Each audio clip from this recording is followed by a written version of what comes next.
Yeah, well, here we go. This is the cleaned parts for the Ford Focus. I guess I should have shown how dirty it was, but it's just to show that how clean I got everything. So if anything happens with the motor, they can't say that it was dirty inside. Because it's nice and clean. And that little pan, you see the lines, that was on there. And it was just caked with crap up there, and like half an inch of slime and sludge in all the corners in the oil pan, and the windage tray was nasty and appears to be in good shape. Hopefully it didn't get bent or nothing, because it fucking blew apart the piston skirts and shit. And got the choke intake injector rail block part of the intake thing all super clean. And it's got some gasket stains here. Got a non-scuffing, garring freaking scraper set. Clean that up before I put the gaskets on. But yeah, so the intake is still soaking in degreaser because it's got tons of crap inside it, and it's really hard to get in there, so it's getting soaked. And that's over here.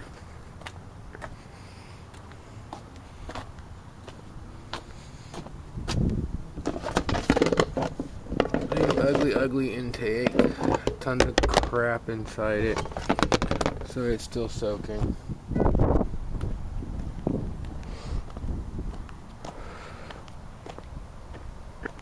And there's the new motor and the old piece of shit, and the proof that there's no motor in the Focus. Ha ha. Went and got a tranny jack. That made shit a million times easier. But yeah, here you go. You guys might like this. Roll over. Yeah, there we go. Dropped a intake seat. You can see the nice little gap there, where there's no seat. And then the head is demolished. Yeah. I mean, you can actually see the aluminum separation there. That whole bucket is about ready to rip out. And just as cool is the piston all chewed. And it sucked metal through the motor into the other cylinders. And there you see that little chunk of metal right there sitting in the carbon on the motor. And this motor only had 106,000 miles on it. But it was extremely neglected at times. Because before I met Jessica, she didn't do oil changes. There's, let's see if I can...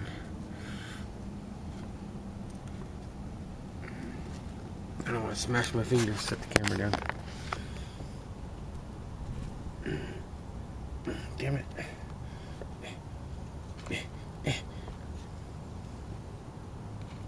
Okay.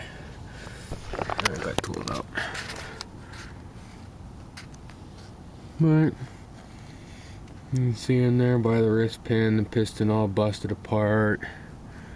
You see the gouge marks on the crank. And yeah, so when I dropped the oil pan, there's about half a piston in there, and can't quite tell, but I think only this one piston came apart. It blew all the way up to the rings. I don't even know if the camera get in there. It blew all the way up to the oil ring. The bottom oil scraper ring's exposed, and half the wrist pin's exposed. And yeah, so I just got the flywheel and the pulley off the other night. I gotta try to get the damn dipstick tube off without breaking it, and or crushing it, I should say, and then I can take that back to shocks. I don't think we're getting the core back on the head. Hopefully the block and the crank are rebuildable so we get some of our $350 core back. Well, that's it, and not much else.